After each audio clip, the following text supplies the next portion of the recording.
আগের এপিসোডে আপনারা দেখেছিলেন আমরা কিভাবে ট্রেনে করে গৌহাটি পৌঁছলাম, সেখান থেকে তেজপুর হয়ে নামেরি ন্যাশনাল পার্ক এবং আমাদের নামেরিতে এক রাত থাকার অভিজ্ঞতা। সুপ্রভাত সকলকে। আমাদের অরুণাচল ট্রিপের আজকে থার্ড ডে। আর দেখুন, নামেরিতে জাস্ট ভোর হচ্ছে, এখন অ্যারাউন্ড 6:45 বাজে। আর কি সুন্দর দৃশ্য দেখুন, বিউটিফুল। চারদিকে শান্তি শান্তি বিরাজ করছে চারদিকে। নিজ রাজ্যে ডুয়ার্সের মতো অভয়ারণ্য থাকা সত্ত্বেও আমার কখনো জঙ্গলে থাকার সৌভাগ্য হয়নি, আর তাই আজকের এই ভোরের যে নয়নাভিরাম দৃশ্য চাক্ষুষ করলাম তা ভাষায় প্রকাশ করার মতো শব্দ অন্তত আমার ডিকশনারিতে নেই।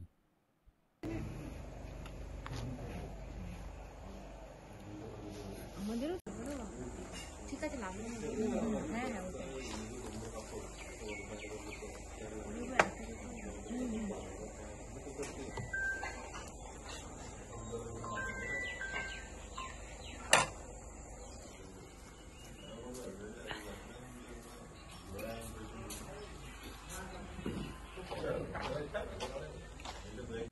সকাল 9টা বাজে আর এখন আমরা নামেরি ছেড়ে চলে যাচ্ছি। যদিও আমাদের দুদিনের প্ল্যান ছিল, কিন্তু এখানে আর থাকছি না, আগেই বলেছি সেটা। আর এখন আজকে আমাদের প্রথম গন্তব্য হচ্ছে দিরাং, যেটা অ্যাকচুয়ালি আমাদের আগামীকাল করার কথা ছিল, কিন্তু সেটা আজকে আমরা করে ফেলছি। দিরাঙে আর চলে যাচ্ছি। আর আরেকটা আমরা হোমস্টে, ওখানে একটা রিসর্ট বুক করে নিয়েছি।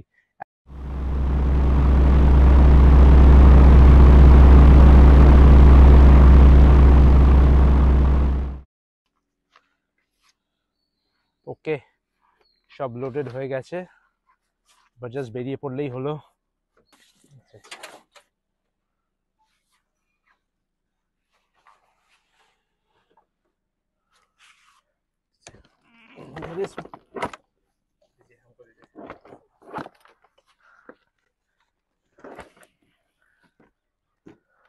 শুরু হয়ে গেল সেলফি।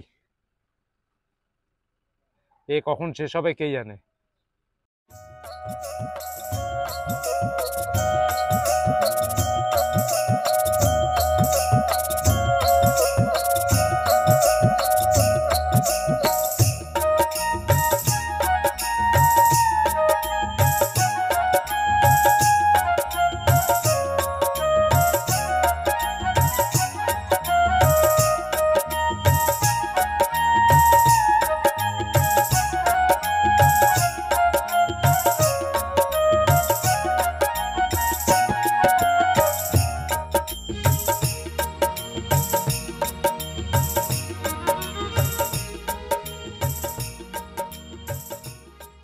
দারুণ একটা স্পটে এসছি। এটা দিরাং যাওয়ার পথেই। আর এখান দিয়ে একটা দূরে দেখতে পাচ্ছেন যে নদীটা বয়ে যাচ্ছে, আমি প্রথমে ভেবেছিলাম হয়তো এটা ব্রহ্মপুত্র হবে, কিন্তু না, এই নদীটার নাম হচ্ছে, আসামে এটাকে বলে জিয়া হোরালি নদী। অরুণাচলে এটার একটা অন্য নাম আছে। এবং দেখুন, এখানে আজকে রবিবার এবং দূরে মিউজিক বাজছে, মানে এখানে কিন্তু অনেক পিকনিক পার্টি আসে। বিউটিফুল জায়গাটা।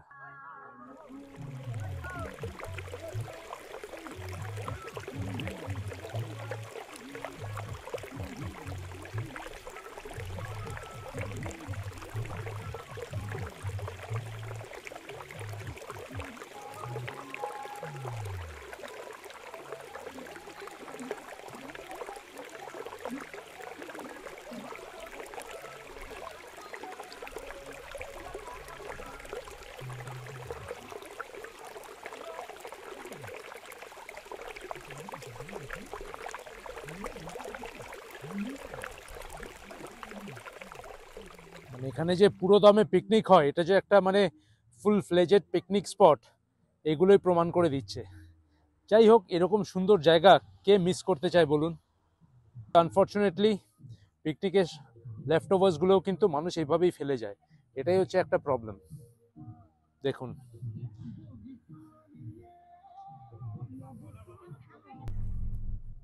তো ফাইনালি আমরা আসাম আর অরুণাচলের বর্ডারে পৌঁছে গেছি। মানে অরুণাচলের সাইডে যে জায়গাটা, সেটার নাম হচ্ছে ভালুকপং। আর আমরা ভালুকপংয়ে এই জাস্ট এন্ট্রি নেব এবার।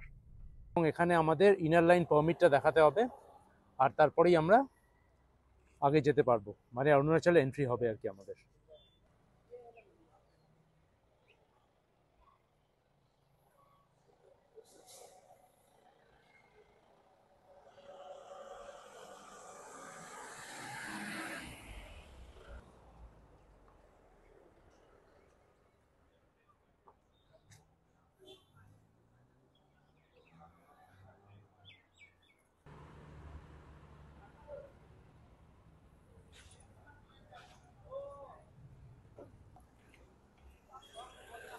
ইনার লাইন পারমিট আমাদের হয়ে গেছে, মানে চেক হয়ে গেছে। এবার দিরাংয়ের দিকে আমরা এগিয়ে পড়বো। আমরা অফিসিয়ালি অরুণাচল প্রদেশে এবার ঢুকে গেছি।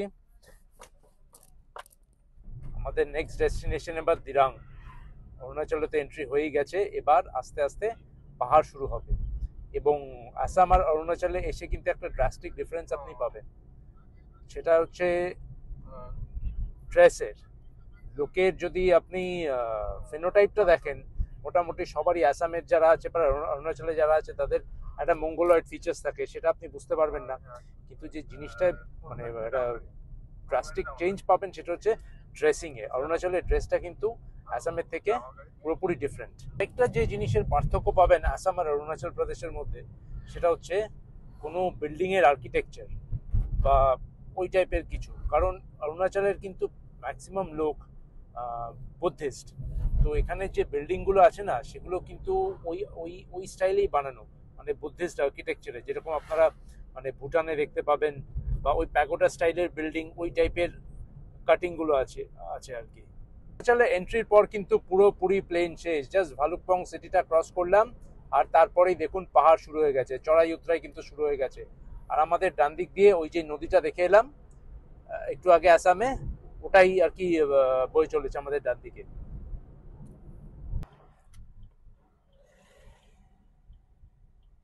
এই আমরা এসছি এখন টিপ্পি অর্কিড রিসার্চ সেন্টারে। এই মুহূর্তে আমরা দাঁড়িয়ে আছি টিপ্পি অর্কিড রিসার্চ সেন্টারে। কথাটার মানে কি বলতো? বুঝলো? অর্কিড মানে ফুলের গাছ। Very nice. তো এই যে অর্কিড কথাটা, এটা কোত্থেকে এসছে? অর্কিস। অর্কিস মানে হচ্ছে টেস্টিস, অন্ডকোষ। গ্রিক ল্যাঙ্গুয়েজে টেস্টিসকে বলা হয় অর্কিস। কেন বলা হয় এদেরকে অর্কিড? তাহলে অর্কিসের সঙ্গে অর্কিডের মানে লিঙ্কটা কোথায় আছে? অর্কিসের সঙ্গে অর্কিডের লিঙ্কটা কোথায় আছে?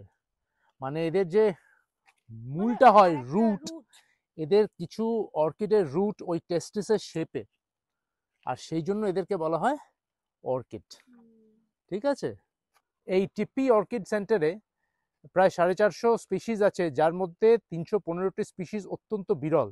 আর টোটাল অর্কিডের সংখ্যা এখানে 50,000-এর ওপরে। তাহলে বুঝতেই পারছেন বটানিস্টদের কাছে এই টিপ্পি অর্কিড সেন্টার একটি স্বর্গরাজ্য।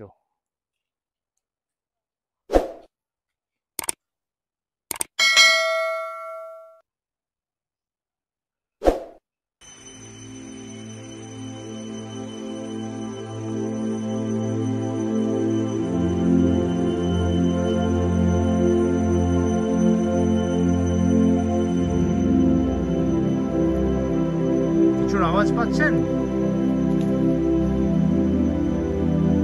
চলুন আপনাদের ভিউটা দেখাই।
দেখুন রাস্তায় কাজ চলছে, প্রবাবলি ব্লাস্টিং বা ওরকম কিছু হচ্ছে, আর যার ফলে সব গাড়িকে এখন আটকে রেখেছে। জানি না এটা ব্লাস্টিং না, প্রবাবলি অন্য কিছু হবে, হোয়াট এভার। এবার গাড়িগুলো ছেড়ে, উল্টো দিক থেকে গাড়ি ছেড়েছে, এবার প্রবাবলি আমাদের ছাড়বে। এবার আমাদের ছাড়বে, সব চলবে।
গুড ইভিনিং, এখন বিকেল 5:30 বাজে, সন্ধে হয়ে গেছে বাইরে।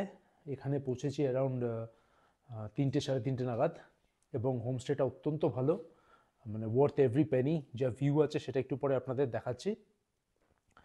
আর মুশকিল হচ্ছে রাস্তায় মাঝখানে আমার একটু বমি হয়েছিল, আমার যে হ্যাবিটটা আছে, আর রাস্তা এত চড়াই উতরাই আর এত ওয়াইন্ডিং যে একটুখানি বমি হয়ে গেছিলো আমার। তো ওই সময় একটু একটু অসুস্থ ফিল করায় আর খুব একটা শ্যুট করতে পারিনি। তো এখন পৌঁছে অ্যারাউন্ড 1-1.5 ঘন্টা একটুখানি রেস্ট নিলাম। রেস্ট নিয়ে এখন যাই হোক কিছুটা হলেও ফ্রেশ। এই দুজন তো যে সেই যে কম্বলের নিচে ঢুকেছে, তো আর বেরোনোর নাম নেই। আর কম্বলের নিচে ঢুকেই ইভিনিং স্ন্যাক্সটা সারছে। এই এখন খাচ্ছে অনিয়ন পকোড়া, প্লেটে ফুল প্লেট ছিল, সেটা এখন শেষ হয়ে গেছে। আর একটু আগে 1 প্লেট পুরো ম্যাগি খেয়েছে। ভালো খেতে, খাবারের কোয়ালিটি ভালো। কেমন লাগছে তোদের? দারুণ, মানে রিসর্টটা তো ফাটাফাটি। তো আপনাদেরকে পরে তো ট্যুর দেবে রিসর্টটা, রুমটার ভীষণ ভালো। না, ট্যুর দিতে গেলে কাল সকালে, আর সন্ধ্যাবেলা দেওয়া সম্ভব না এখন। ভীষণ ভালো ভিউ, মানে আমাদের তো মানে ফাটাফাটি এসে লেগেছে। ওই দিকটা দেখো একবার, ওইখানটা আমাদের একটা মানে সিটিং এরিয়া আছে, সেখান থেকে ওটা দেখাবো, এটা কালকে আমি কাল সকালে এখান থেকে কিছুটা বুঝতেই পারছেন সিটিটা। এটা রুমের মধ্যে থেকে গ্লাস উইন্ডোর এদিকে, ওটা ব্যালকনিতে গিয়ে দেখাবো, ভিউটা আরও ভালো লাগবে। তো ইটস ওয়ার্থ এভরি পেনি। তো এই হচ্ছে আমাদের কটেজটা, আর এটা একটা পুরো ভিউ দিয়ে দিচ্ছি সন্ধ্যাবেলা। বেশ কয়েকটা এখানে এরকম কটেজেস আছে এই ওয়াংডি রিসর্টে। আর এই হচ্ছে সন্ধ্যাবেলার ভিউটা দিরাং শহরের। আর দূরে ওই যে বিল্ডিংটা দেখতে পাচ্ছেন, আমার আঙ্গুলটা যেখানে পয়েন্ট করছে, মনে হয় ওটা দিরাং মনাস্ট্রি, যেরকম স্ট্রাকচার দেখে যেরকম লাগছে। আর নিচ দিয়ে একটা রাস্তা গেছে, যে একটা গাড়ি যাচ্ছে দেখতে পাচ্ছেন, এটা দিয়েই আমরা উঠেছি, এবং এটা শহরের একটু ওপরে, দেখেই বোঝা যাচ্ছে। আর ওদিকে আর একটা ফ্যামিলি, ওরা ক্যাম্প ফায়ার করেছে। Beautiful, just amazing. এই ভিউ মিস করা যায় না।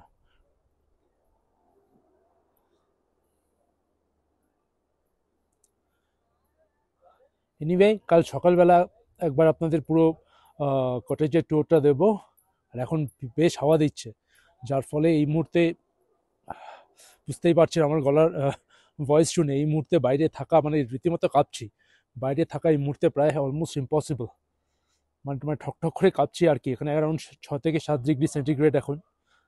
দেখুন এটা এগুলো দেখেই বুঝতে পারছেন কাপড়গুলো কিভাবে হাওয়া দিচ্ছে, মানে বেশ জোরে হাওয়া দিচ্ছে এখন। দেবস্মিতা আর ওনার যে একবারে কম্বলের নিচে ঢুকেছে সন্ধ্যাবেলা, ও আর উঠছে না, একবারে ডিনারের সময় উঠবে। ডিনার অর্ডার দিয়ে দিয়েছি, ওই অ্যারাউন্ড 9টা নাগাদ খাবার দিয়ে যাবে, আর ডাইনিং রুমে গিয়ে করবো না, রুমেই ওটা রুম সার্ভিস নিয়ে নেবো আর কি। ওকে, একেবারে ঘুমে মগ্ন।